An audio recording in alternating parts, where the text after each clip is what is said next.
एक महत्वाचा निर्णय काल आपल्या महसूल विभागाच्या अंतर्गत मंत्रिमंडळाने घेतलेला आहे आणि हा निर्णय विशेषतः ग्रामीण भागात आणि शहरी भागातही पण मुंबई आणि एमएमआर वगळून हा निर्णय आमदारांना अतिशय आवडेल।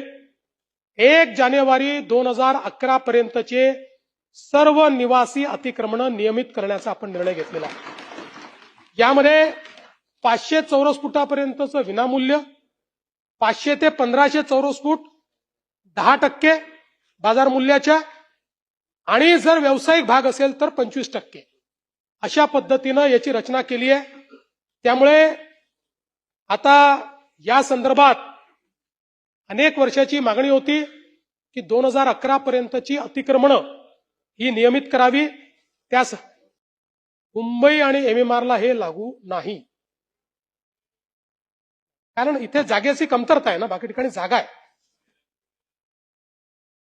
गायरानचं जे आहे ते गायरान जमिनीमध्ये ती जमीन ग्रामपंचायतला हस्तांतरित करून त्यांनी प्रधानमंत्री आवास योजनेत त्याला मान्यता द्यायची।